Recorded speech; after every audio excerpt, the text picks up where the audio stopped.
శ్రీ గురుభ్యో నమ. యూట్యూబ్ ఛానల్కి స్వాగతం. శ్రీ శార్వరీనామ సంవత్సర కార్తీక శుక్ల షష్ఠి శుక్రవారం నవంబర్ 20వ తేదీ 2020న తుంగభద్రా నది పుష్కరాలు ప్రారంభమవుతాయి. దేవగురు బృహస్పతి నవంబర్ 20, 2020 రోజున మకర రాశిలో ప్రవేశించడం వల్ల తుంగభద్రా నదికి పుష్కరాలు ప్రారంభమవుతాయి. నవంబర్ 20, 2020 నుండి మొదటి 12 రోజులు అంటే డిసెంబర్ 1, 2020 వరకు ఆది పుష్కరాలు ఉంటాయి. ప్రజలందరూ డిసెంబర్ 1, 2020 వరకు సంకల్పపూర్వకంగా తుంగభద్ర నదిలో స్నానాలు చేసి జపతర్పణ పిండ ప్రదానాలు నియమపూర్వకంగా చేసుకోవచ్చు. ఉభయ తెలుగు రాష్ట్రాల్లో మంత్రాలయం, కర్నూలు, ఆలంపురం ప్రదేశాల్లో తుంగభద్ర నది ప్రవహిస్తూ ఉంది. అలాగే కర్ణాటక రాష్ట్రంలో కూడా హంపి, విజయనగరం ప్రదేశాల్లో ప్రవహిస్తూ ఉంది. ఈ ప్రదేశాల్లో తుంగభద్రా నది పుష్కర స్నానం ఆచరించి అనుగుణమైన పూజలు ఆచరించవచ్చు. దేవగురు బృహస్పతి అంటే గురుగ్రహం ఒక్కొక్క రాశిలో ప్రవేశించినప్పుడు ఒక్కొక్క నదికి పుష్కరాలు వస్తాయి. గురుగ్రహం మేషరాశిలో ప్రవేశిస్తే గంగా నదికి, వృషభ రాశిలో ప్రవేశిస్తే నర్మదా నదికి, మిథున రాశిలో గురుగ్రహం ప్రవేశిస్తే సరస్వతి నదికి, గురుగ్రహం కర్కాటక రాశిలో ప్రవేశిస్తే యమునా నదికి, సింహరాశిలో కనుక ప్రవేశిస్తే గోదావరి నదికి, గురుగ్రహం కన్యారాశిలో ప్రవేశించినప్పుడు కృష్ణా నదికి, తులారాశిలో ప్రవేశిస్తే కావేరీ నదికి, వృశ్చిక రాశిలో ప్రవేశిస్తే భీమా నదికి, ధనువు రాశిలో ప్రవేశించినప్పుడు పుష్కరవాహిని నదికి, మకర రాశిలో గురుగ్రహం ప్రవేశిస్తే తుంగభద్రా నదికి, కుంభరాశిలో ప్రవేశిస్తే సింధు నదికి, అదేవిధంగా గురుగ్రహం మీనరాశిలో ప్రవేశిస్తే ప్రాణహిత నదులకు పుష్కరాలు వస్తాయి. ప్రస్తుతం నవంబర్ 20, 2020 తేదీన గురుగ్రహం అంటే బృహస్పతి ధనువు రాశి నుండి మకర రాశి ప్రవేశం జరుగుతున్నందువల్ల తుంగభద్రా నదికి పుష్కరాలు వచ్చాయి. బృహస్పతి ఆయా రాశుల్లో ప్రవేశిస్తే ఆయా నదికి పుష్కరాలు వస్తాయి. గురుగ్రహం ఆ రాశిలో ఉన్నంతకాలం ఆ నదికి పుష్కరాలు ఉన్నట్లే. గురుగ్రహం ఒక్కొక్క రాశిలో ఒక్కొక్క సంవత్సరం ఉంటుంది. అంటే పుష్కర కాలం సాధారణంగా 1 సంవత్సరం పాటు ఉంటుంది. అయితే గురుడు ప్రవేశించిన మొదటి 12 రోజులను ఆది పుష్కరాలని, చివరి 12 రోజులను అంత్య పుష్కరాలని పిలుస్తారు. పుష్కర కాలం మొత్తం సంవత్సరం ఉన్నప్పటికీ ఆది పుష్కరాలకి, అంత్య పుష్కరాలకి అధిక ప్రాధాన్యం ఇవ్వబడింది. జీవితంలో పుష్కర స్నానం ఒకసారి చేస్తే 12 సంవత్సరాల కాలం పాటు 12 నదుల్లో స్నానం చేసిన పుణ్యం వస్తుందని, అశ్వమేధ యాగం చేసినంత పుణ్యం ప్రాప్తిస్తుందన్నది ఋషివాక్యం. పుష్కర స్నానం ఆచరిస్తే మోక్షం ప్రాప్తిస్తుందని బ్రహ్మాండ పురాణంలో తెలియజేయబడింది. పుష్కరాల టైంలో తర్పణం, పిండ ప్రదానం, శ్రాద్ధ కర్మలు ఆచరించి పితృదేవతలను తృప్తిపరచటం, తద్వారా వారి ఆశీస్సులు అందుకోవటం శుభప్రదం. పుష్కర ప్రారంభం మొదటి రోజున హిరణ్య శ్రాద్ధం, 9వ రోజున అన్న శ్రాద్ధం, 12వ రోజున ఆమ శ్రాద్ధం చేయటం మంచిదని ఋషులందరి అభిప్రాయం. ఇది పురాణ వాక్యం కూడా. అందువల్ల పుష్కరాల టైంలో నియమబద్ధంగా పితృదేవతలకు పిండ ప్రదాన, శ్రాద్ధ కర్మలు, తర్పణాలు ఆచరించడం చాలా మంచిది. ఇవన్నీ గనక ఆచరిస్తే జాతకంలో ఉన్న పితృదోషం తొలగిపోతుంది. తద్వారా జీవితంలో అనేక సమస్యలకు పరిష్కారాలు ప్రాప్తిస్తాయి.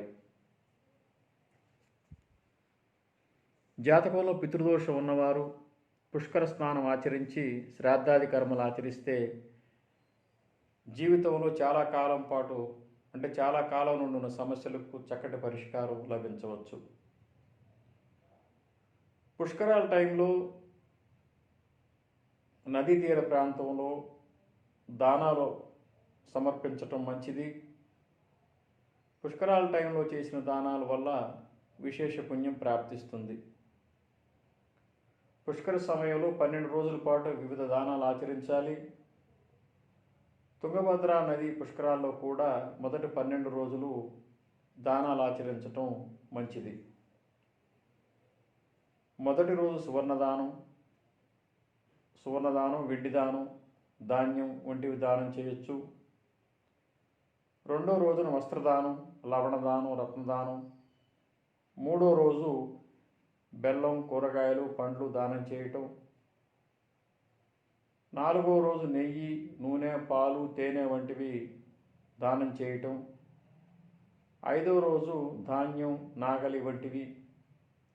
ఆరో రోజు ఔషధం, కర్పూరం, గంధం వంటి సుగంధ ద్రవ్యాలు. ఏడో రోజు గృహం, పీటలు మొదలగునవి.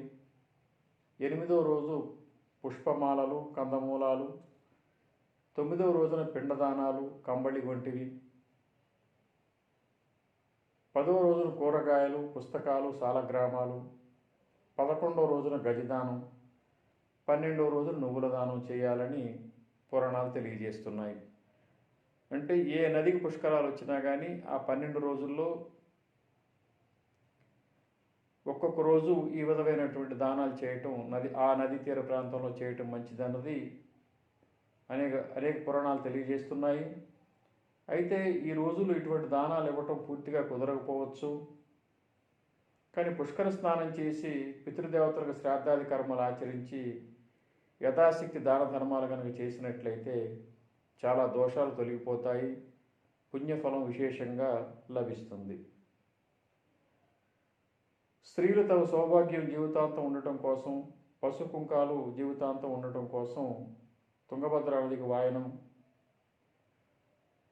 సమర్పించటం మంచిది.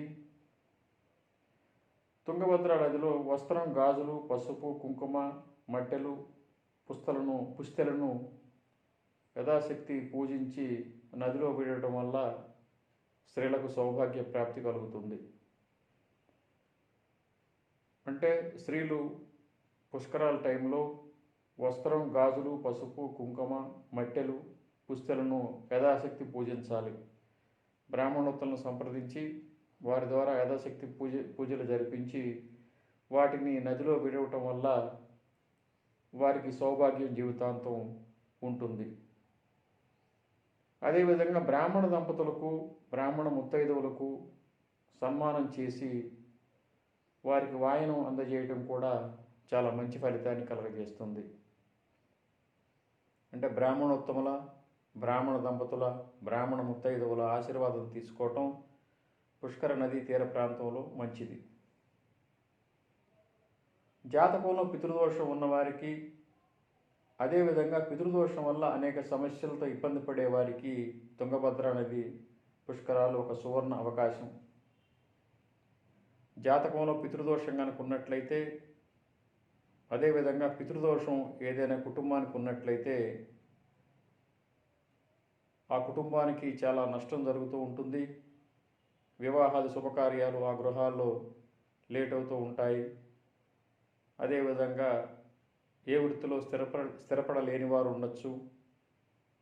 అదేవిధంగా పితృదోషం వల్ల అనేక యాక్సిడెంట్స్ కానీ, అనారోగ్య సమస్యలు కానీ తీవ్రంగా రావచ్చు. పితృదోషం ఉన్న కుటుంబానికి అనేక ఆర్థిక, ఆరోగ్య సమస్యలు కూడా పట్టి పీడిస్తూ ఉంటాయి.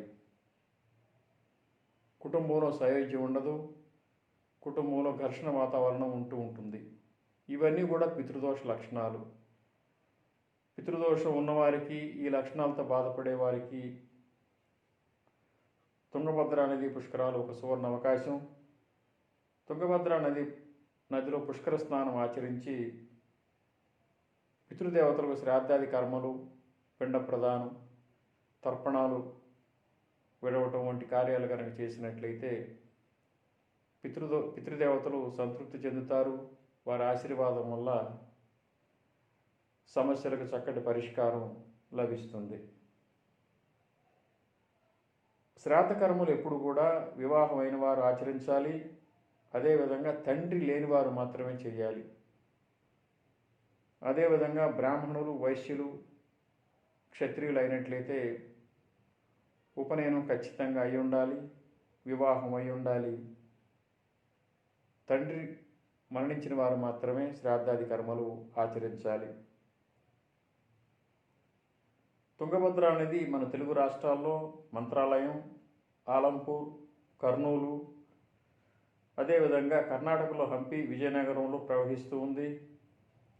మహబూబ్ నగర్ జిల్లాలో, అంటే తెలంగాణలో ఉన్న మహబూబ్ నగర్ జిల్లాలో 5 తుంగభద్ర పుష్కర ఘాట్లు ఏర్పాటు చేస్తుంది ప్రభుత్వం.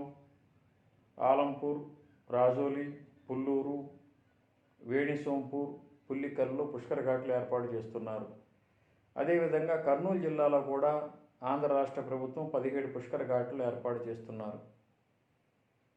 అందువల్ల నియమపూర్వకంగా, నియమబద్ధంగా పుష్కర స్నానం కనుక ఆచరించి యథాశక్తి దాన ధర్మాలు చేసినట్లయితే మంచి ఫలితం ఉంటుంది.